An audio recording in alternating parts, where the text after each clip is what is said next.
Bonjour à toutes et à tous. Merci d'être là pour cette première édition du Power Platform French Summit et merci d'être là pour cette dernière session de la journée, juste avant le week-end. On va remercier bien entendu tous nos sponsors sans qui cet événement n'aurait pas eu lieu, les sponsors bien entendu, et puis bien entendu l'équipe d'organisation et les trois communautés BizApps, AMS et Club Power BI qui ont bâti ce bel événement durant 2 jours. Je vais vous parler des data flows. Alors je précise, parce que ce n'était pas évident dans le titre, je parle bien des Power BI data flow, puisqu'on a le terme data flow est utilisé un petit peu partout chez Microsoft et pour des choses un peu similaires, mais un petit peu pas à 100%. Donc je vais vous parler des Power BI data flow et de ce qu'ils apportent à Power BI et à une architecture BI en général. Je me présente d'abord, donc Joël Crest, je suis architecte solution data chez Exakis Nelite. Je suis également Microsoft MVP Data Platform depuis 3 ans et je co-anime le club Power BI sur la région d'Aix-Marseille. Donc voilà, j'ai mis en bas de l'écran les liens vers mon blog et vers les différents réseaux vers lesquels vous pouvez vous tourner pour me contacter. La présentation de ce soir, on va la faire en 4 parties. On va repartir d'une définition rapide des data flows pour ceux qui ne connaîtraient pas soit le terme, soit qui n'auraient jamais utilisé les data flows. Je vais illustrer en fait l'utilisation des data flows à travers 3 cas d'usage concrets. On parlera ensuite stockage et performance, avec une partie un petit peu plus technique. Et puis, je conclurai sur une vision plus globale de l'architecture data qu'apportent les data flows. On va commencer par la définition. Donc, data flow, qu'est-ce que c'est? Vous avez peut-être vu, si vous avez, si vous êtes aventuré dans l'interface du service Power BI, cette notion de data flow, vous avez peut-être essayé de l'utiliser, vous avez peut-être commencé à jouer avec l'interface. Data flow, comment on peut le définir? Ce ne sont pas des datasets, c'est pas un jeu de données, c'est un petit peu différent. On est dans ce qu'on appelle Power Query Online, donc de la même manière que quand vous êtes en train de bâtir un rapport, vous avez un éditeur Power Query dans le Power BI Desktop. Là, vous allez avoir de la préparation de données self-service, indépendante de tout dataset d'ailleurs. Donc, vous pouvez vous connecter sur le service, créer des data flows, donc exposer des tables en quelque sorte, des entités, qui vont pouvoir être réutilisés dans vos différents datasets. Donc le data flow, on le voit sur le schéma, s'intercale entre les sources de données d'origine et les jeux de données sur lesquels on va se baser pour réaliser des rapports. Chaque data flow va exposer ce qu'on appelle des entités, et ces entités vont à leur tour être des sources de données pour vos différents jeux de données. Les entités, on peut les voir comme des tables, tout simplement. C'est des requêtes vers des sources sur des sources de données et qui exposent des données préparées. Les data flows sont actualisés de manière totalement indépendante. Alors là, pour le coup, on est sur le même principe que l'actualisation des datasets. Chaque data flow héberge un ensemble d'entités et il y a une actualisation qui est programmée, qui est planifiée pour chaque data flow. Les entités, on va le voir un petit peu en détail après, elles peuvent être de 3 sortes. Soit on se connecte à une source de données directement, donc exactement de la même manière qu'on le fait avec dans Power Query, dans le Power BI Desktop. On peut avoir aussi ce qu'on appelle des linked entities, donc des entités qui vont être basées, qui vont pointer en quelque sorte sur d'autres entités qui sont exposées dans d'autres data flows. Donc on a une architecture à 2 niveaux. On verra dans quel cas on peut avoir besoin de cette architecture à 2 niveaux. Et du moment qu'on a cette architecture à 2 niveaux, on peut aussi combiner entre elles les entités. Donc, comment on fusionnerait des requêtes dans Power Query de manière classique. Et ces entités fusionnées, on les appelle des computed entities et on verra aussi leur utilisation et leur intérêt. Alors, pourquoi utiliser Dataflow? C'est le premier point et la première question qu'on se pose lorsqu'on voit cette notion. Si vous avez créé des rapports Power BI jusqu'à présent, bah, vous utilisez des datasets, vous croisez vos données dans un modèle de données, donc vous aurez, a priori, vous pouvez vous dire que vous n'avez pas besoin d'avoir de la data prep dans le service. Moi, j'ai identifié chez mes clients au moins 3 cas d'usage. Le premier, c'est lorsqu'on a une source de données, enfin plusieurs sources de données qui sont soit trop volumineuses pour être actualisées et importées en mémoire d'un seul coup, soit qui sont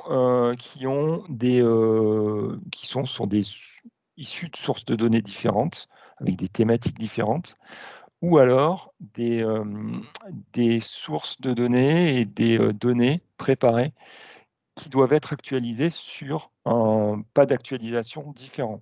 Donc vous avez des données qui vont être mises à jour de manière hebdomadaire, et puis à côté, peut-être des données qui sont mises à jour de manière journalière. Si vous croisez tout ça dans le même dataset, dans le même jeu de données, vous allez actualiser chaque jour, du coup, des données qui n'ont pas bougé, et vous aurez une très très grosse volumétrie de données. Donc dans ce cas-là, il peut être intéressant de se dire, au lieu de faire tout ça dans un seul dataset, je vais séparer en 4 dataflows, par exemple, qui vont être actualisés en parallèle ou en décalage ou sur des pas d'actualisation totalement différents et que je vais ensuite consommer dans mon dataset final. Ça, c'est une première approche. Une deuxième approche, qui est l'approche vraiment classique et l'utilisation pure des dataflows, c'est de réutiliser des tables qui ont été préparées dans un dataflow. Donc, cette table, cette entité qui a été préparée, on ne va pas dupliquer le code de l'éditeur Power Query ou toutes les transformations qu'on fait sur ces données-là dans chacun des datasets et chacun des rapports qu'on va faire, parce qu'on aurait de la redondance de code. Au lieu de ça, on expose la préparation de données dans les dataflows et on utilise directement le résultat de cette préparation de données. Si on veut faire une modification dans cette partie préparation de données, on le fait une fois et une seule fois dans les dataflows et on en bénéficie dans tous les rapports qui sont connectés sur ce même dataflow et sur ces mêmes entités. Troisième cas d'école, c'est lorsqu'on a besoin dans une équipe de répartir des rôles. C'est-à-dire on veut avoir de la gestion de la donnée et de la préparation de données d'un côté, et de la gestion et de la création des jeux de données et de la création des rapports de l'autre. Donc on peut avoir au maximum 4 rôles différents, avoir des personnes qui sont responsables des données, donc les data owners, qui vont être responsables de l'accès et de l'exposition des données sources. Vous allez avoir des data flow owners, ça peut être les mêmes que les data owners, hein. Ça va être des personnes qui vont se connecter aux données sources, préparer la donnée et l'exposer pour d'autres personnes de l'équipe.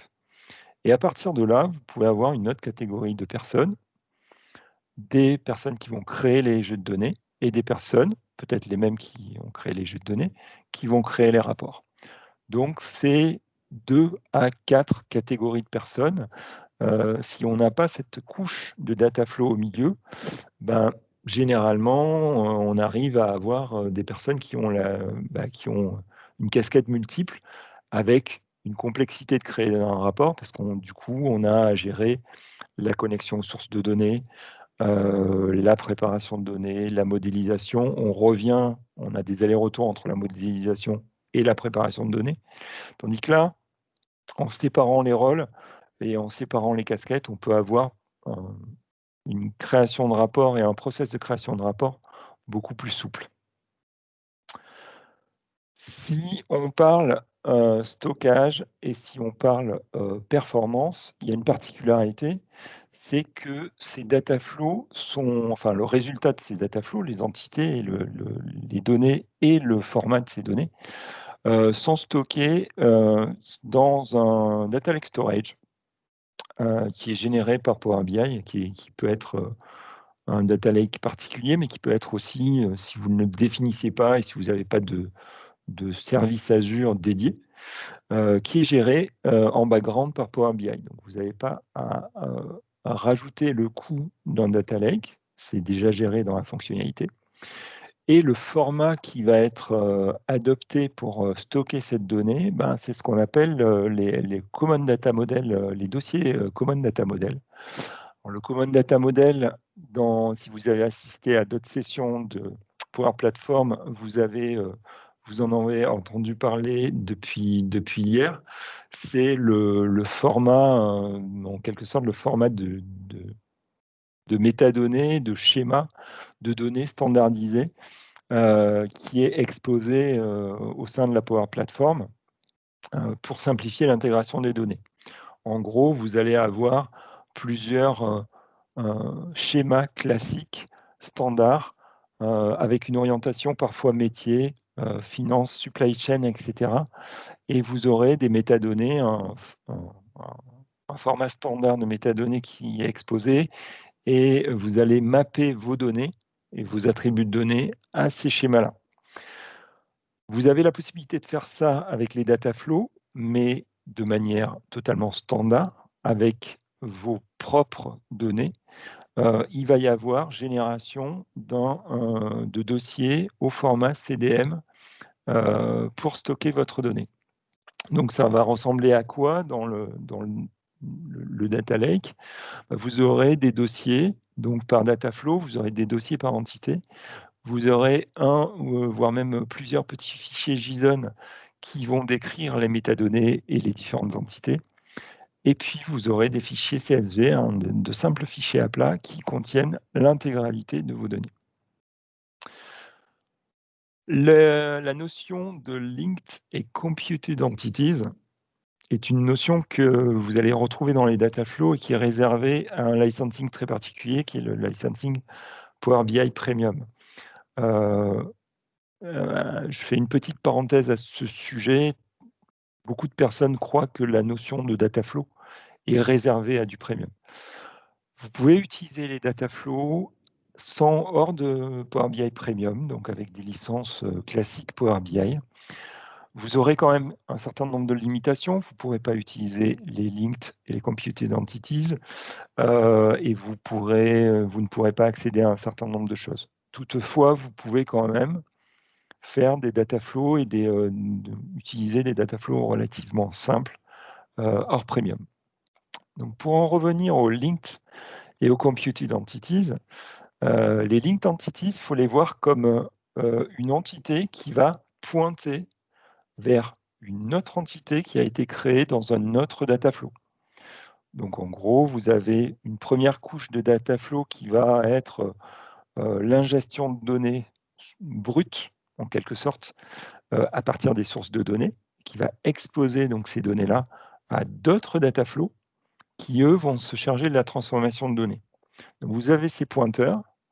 Il n'y a pas de possibilité de modifier l'entité qui est liée. La seule modification possible, c'est dans le data flow source. Et il n'y a pas d'actualisation de données. C'est le data flow source, avec son entité source, qui, lorsqu'il est actualisé, va pousser la donnée actualisée et va l'exposer aux autres data flows qui la consomment. Les linked entities, généralement, ils ne sont pas utilisés tout seuls, puisqu'évidemment, on ne peut pas les modifier. Ils sont généralement utilisés avec des computed entities également. En gros, les computed entities, ça va être le moyen de fusionner ou de merger entre eux deux entités, dont une qui fait référence à l'autre. Typiquement, lorsque vous prenez deux requêtes et que vous les fusionnez, que vous faites une jointure, ça peut être considéré comme une computed entities.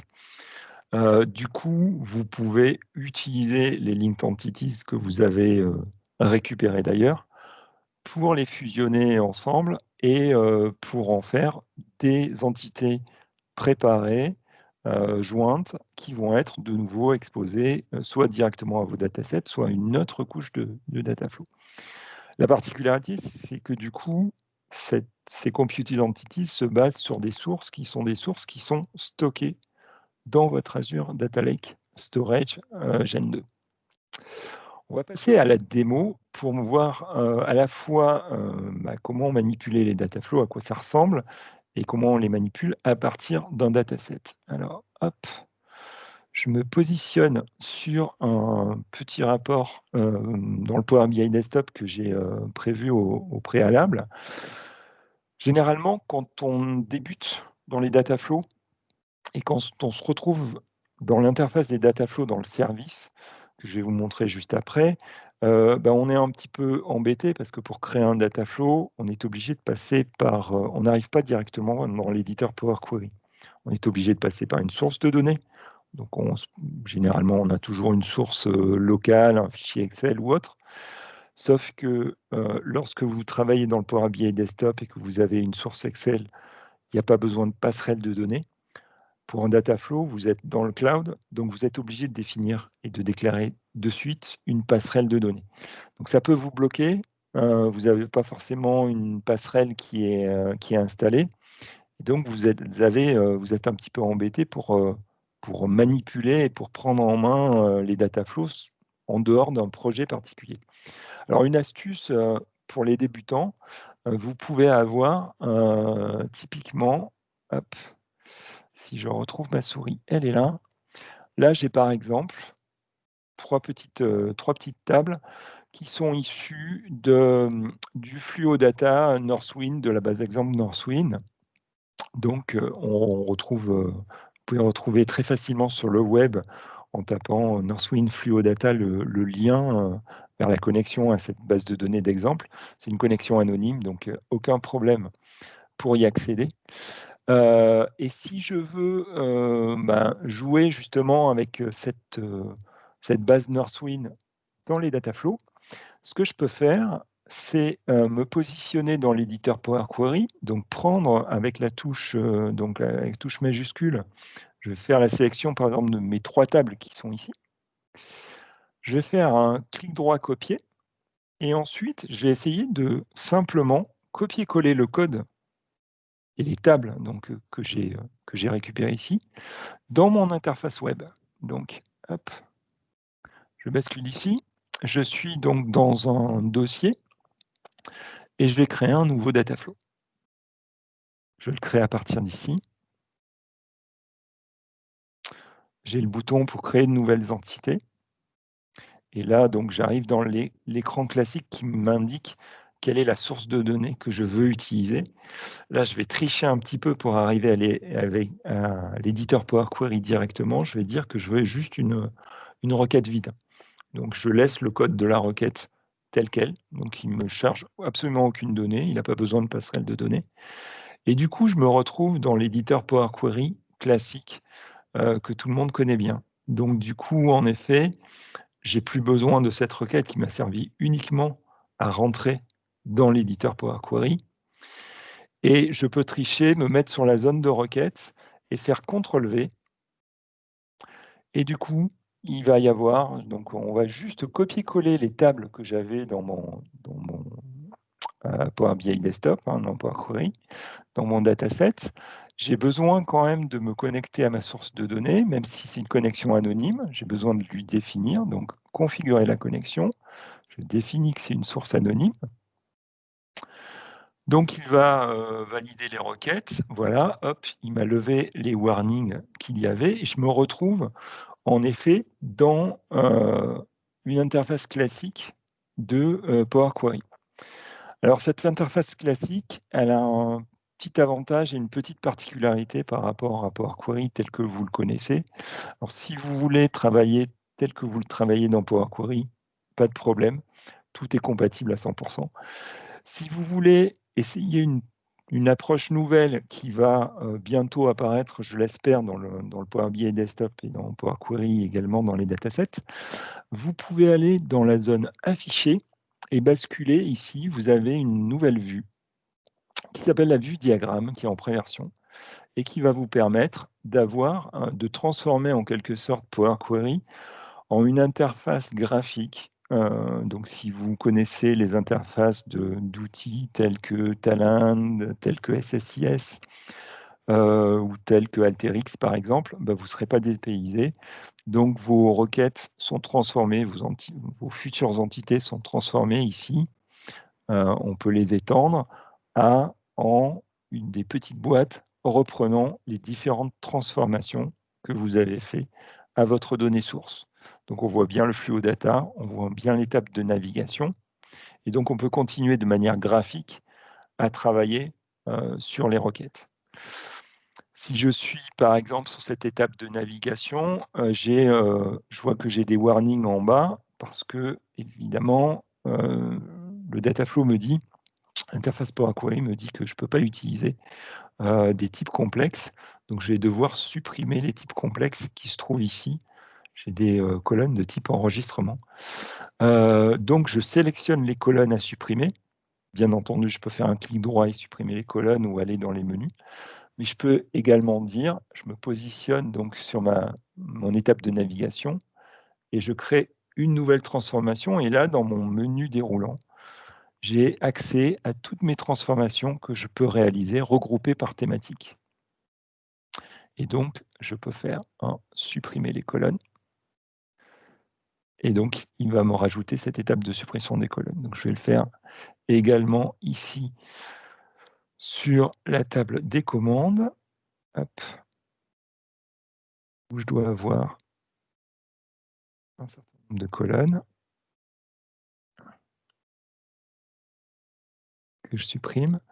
Et je vais le faire pareil sur la table des produits. Alors, vous me direz, là, on est quand même sur des transformations très, très simples. Hein, donc, il n'y a pas de gain particulier, si ce n'est qu'on va travailler sur une interface graphique. Là où ça va être intéressant par rapport à l'interface que vous aviez jusqu'à présent, c'est lorsque vous alliez vouloir faire des computed entities, donc fusionner des requêtes, par exemple. Donc là, je n'ai pas de linked entities sous la main, mais je vais fusionner. Je veux mettre à plat, par exemple, la requête des commandes, orders, et ma requête de détail commandes. Donc, je vais me positionner, par exemple, sur orders. Je vais dire que ma prochaine transformation, ça va être, hop, ici, je dois la voir. Alors, j'ai toujours de la difficulté à trouver cette transformation. On va un petit peu tricher et on va le faire sous un autre mode.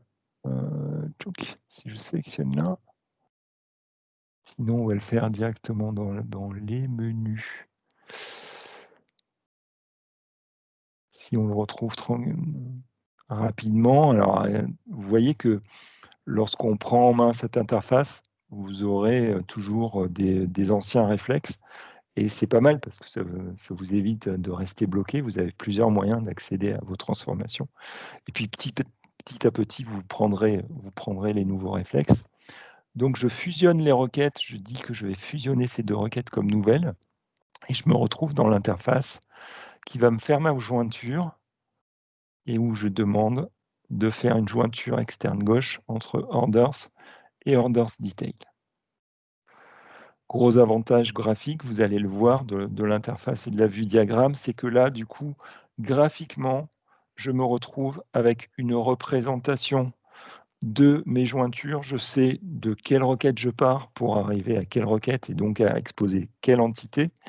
Et en plus, graphiquement, je vois ce qui est linked entities et ce qui est computed entities. J'ai un petit éclair qui est apparu à côté de la requête fusionnée et qui me permet de dire que je suis dans le cas d'une computed entities. Donc, je vais juste enregistrer cette requête. Et particularité par rapport au dataset, donc je vais dire que c'est Power Platform French Summit. Je pense que j'en ai déjà un, donc je vais mettre 2 au cas où. Et particularité par rapport de l'actualisation des données par rapport au dataset, Lorsque vous travaillez sur des datasets, lorsque vous quittez Power Query, automatiquement, les données sont chargées. Là, il faut en plus faire une opération, vous le voyez, d'actualiser maintenant. Ah, il y a un petit souci, c'est pas grave, mais j'ai lancé l'actualisation. Il faut explicitement faire une actualisation pour avoir un élément et pour avoir des données qui sont chargées dans les métadonnées. Donc, à quoi ça ressemble ensuite lorsqu'on regarde les data flows? Je vous donne un autre exemple que j'ai déjà chargé ici. Donc, on a une exposition des différentes entités. Si c'est des entités liées, comme ici, je vais avoir un lien direct vers le data flow source. Si ce ne sont pas des entités liées, je vais avoir une table classique, une entité classique et accès avec la possibilité de modifier les entités, c'est-à-dire de revenir dans Power Query. Petite particularité, avant de repasser sur les slides, pour terminer cette démo. Donc, vous voyez que l'interface d'actualisation planifiée est très proche de ce qu'on a au niveau des datasets. Mais ici, on a une particularité, c'est les paramètres du moteur de calcul amélioré. Alors, je vais vous définir en présentation ce qu'est le moteur de calcul amélioré, mais vous voyez que par défaut, on est toujours sur un moteur de calcul amélioré qui est optimisé. Je vais vous montrer qu'il y a, par exemple, sur ce dataflow, j'ai volontairement activé le moteur de calcul amélioré. Je vais vous expliquer en quoi consiste le moteur de calcul amélioré et pourquoi on a besoin parfois de l'activer.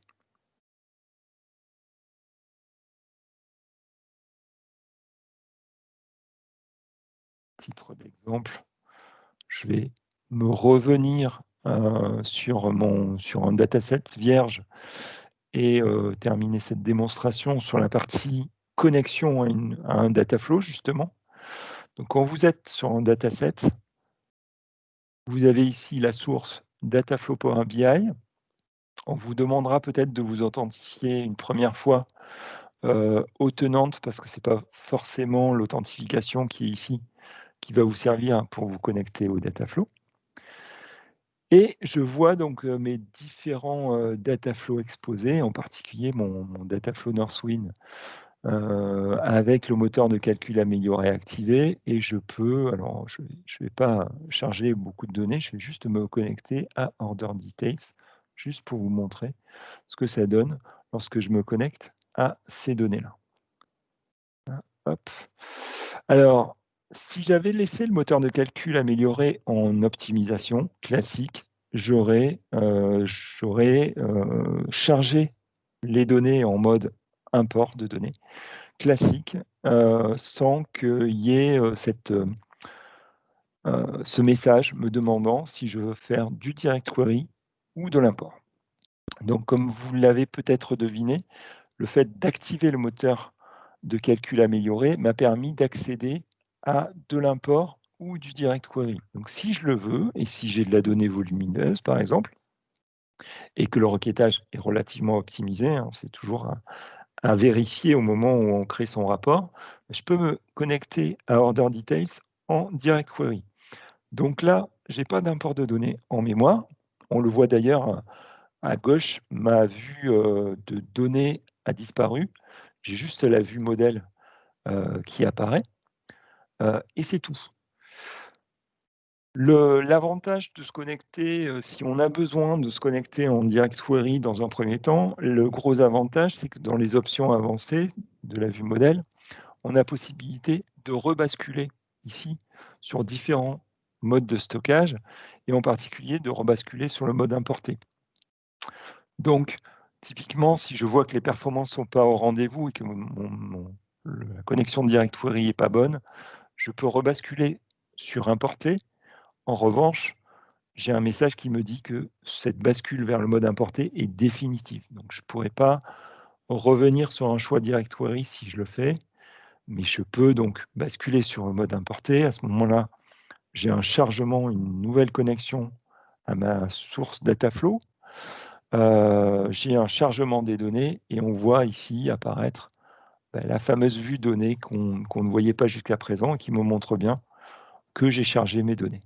Donc à partir de là, j'ai une table qui est issue d'un data flow, d'une entité d'un data flow, mais je peux la mixer avec d'autres sources de données, voire même avec d'autres entités issues d'autres data flows, et construire mon modèle de données comme ceci. Hop.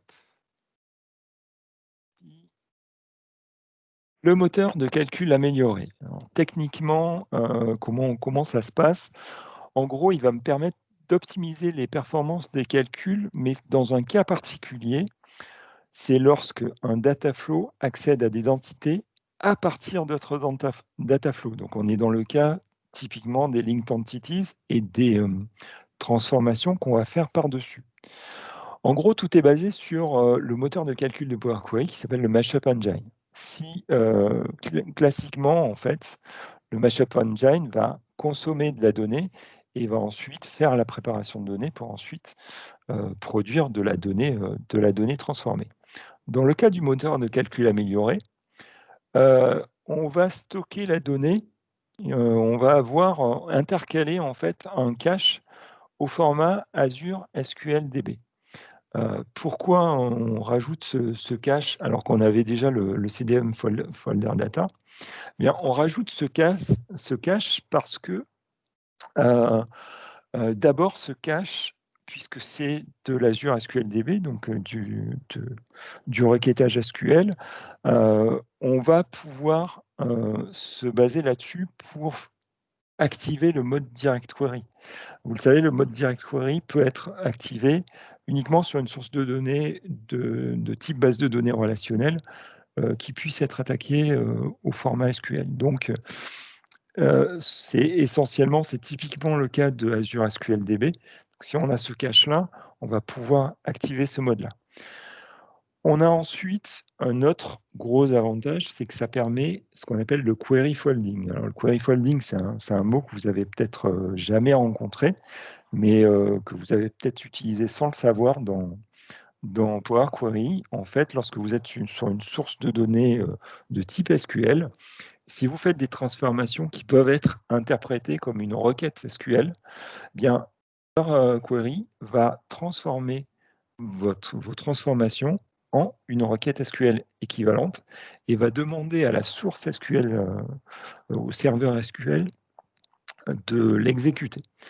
Donc, typiquement, Power Query se décharge de toutes ces performances de récupération de données et va juste interroger le serveur de base de données. Donc, si vous activez le moteur de calcul amélioré, sans moteur de calcul amélioré, le Mashup Engine va se débrouiller comme il peut. Avec le moteur de calcul amélioré, il va y avoir ce cache Azure SQLDB. Donc, si vous utilisez d'autres data flows qui vont se baser sur vos entités exposées au premier niveau, il va y avoir mise en place du cache. Il va y avoir donc mise en place également du query folding et donc forcément une optimisation de toutes ces opérations de transformation et de tout le requêtage. En gros, lorsqu'on utilise les data flows, on peut imaginer donc une autre architecture autour de Power BI et autour des jeux de données.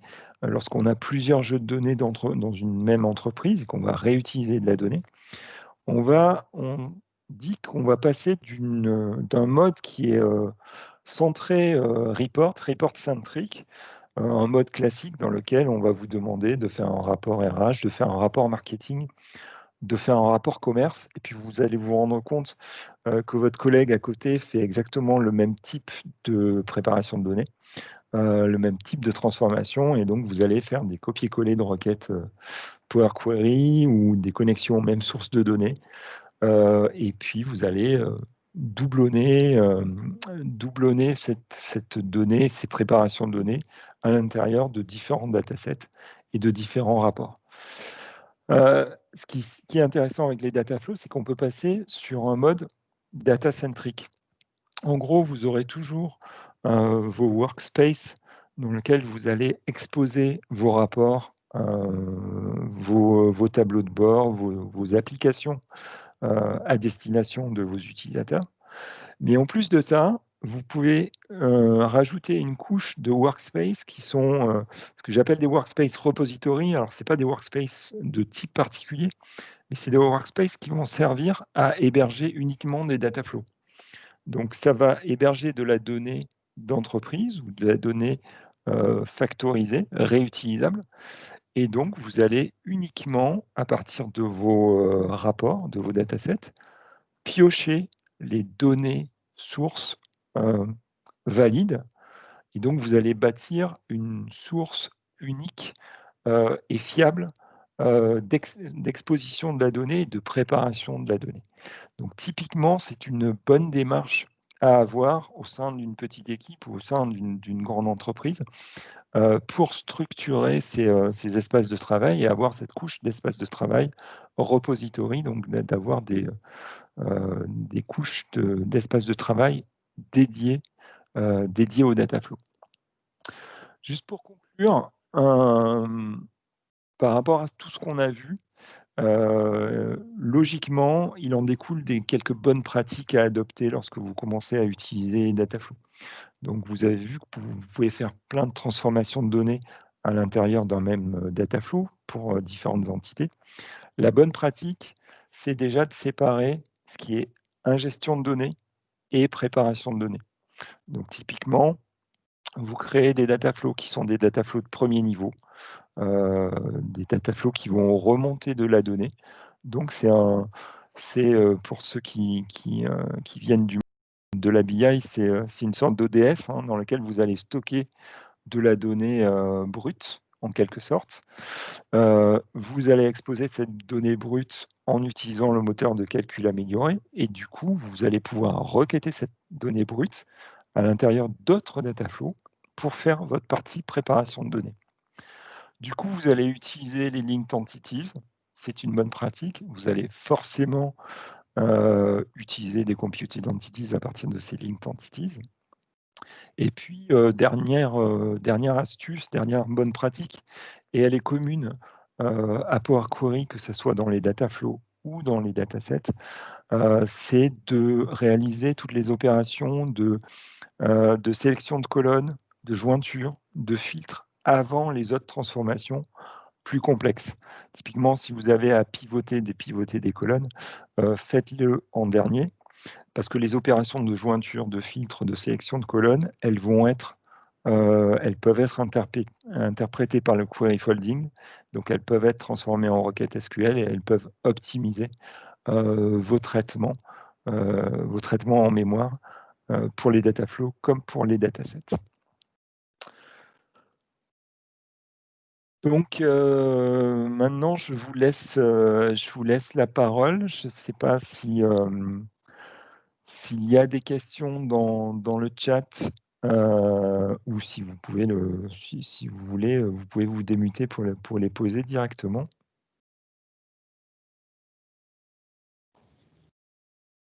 Il n'y a pas de questions, Joël, pour le moment. N'hésitez pas à poser une question ou à, comme a dit Joël, prendre la parole.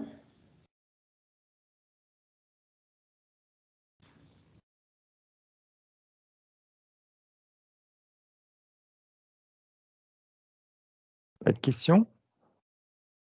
Est-ce que je n'ai pas fait un petit sondage au début parce que j'avais peur de ne pas avoir le temps, mais vous pouvez répondre dans le chat ou vous démuter. Quelles sont les personnes parmi vous qui ont déjà utilisé Dataflow? Personne?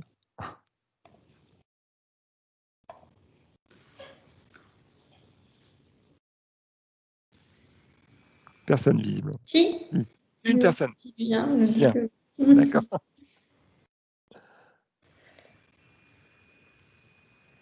Moi, pas encore.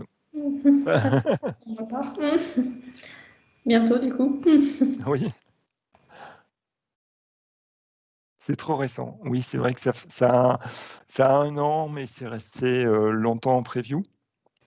Et le fait qu'une partie des fonctionnalités soit limitée au premium, ça limite un petit peu l'adoption des Dataflow.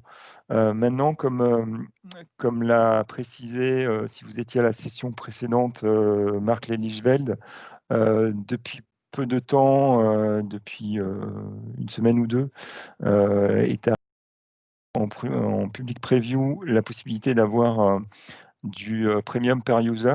Donc, vous avez la possibilité de vous inscrire à la public preview et de tester pendant 2 mois cette fonctionnalité. Donc, ça vous ouvre la possibilité de tester toutes les fonctionnalités du premium, y compris les linked entities, les computed entities, tout ce que vous avez dans les data flows, l'accès aux services cognitifs ou au machine learning. Il y a une question, dans quelle situation faut-il utiliser Dataflow versus Data Factory et plus Azure SQLDB? Ça, je souris parce que la question m'a été posée par un de mes clients tout dernièrement. C'est très difficile à dire hein, parce que ce n'est pas du tout la même chose. Je dirais nativement, si vous travaillez déjà dans le monde Power BI avec, donc, si vous voulez faire évoluer une structure data, une architecture data qui est essentiellement basée que sur des datasets Power BI, là, c'est une bonne méthode de progressivement aller prendre ce réflexe d'aller vers les data flows. En revanche, pour quelque chose d'un petit peu plus complexe et si vous avez une architecture qui est déjà basée sur des briques Azure et sur des data factory, ben vous pouvez plutôt adopter les data factory. Et Azure SQLDB, ça c'est autre chose, c'est au niveau stockage. Ça, tout dépend de ce que vous voulez faire. Si vous voulez faire du reporting analytique, typiquement les data flows sont faits pour ça. Ce que je n'ai pas précisé aussi, c'est que tout à l'heure, j'ai parlé de Data Lake Storage. Vous avez aussi la possibilité de connecter votre propre Data Lake Storage, ce qui ouvre le champ des possibles, parce que du coup, les fameux fichiers CSV, le contenu des entités, bah, il est disponible pour vous et pour des applications tiers. Donc, vous pouvez lire et écrire les données et interagir avec la partie Dataflow. La deuxième solution permettra d'être moins Power BI dépendante. Clairement. Ça, c'est pour une vision plus globale dans une architecture data pas forcément centrée sur Power BI.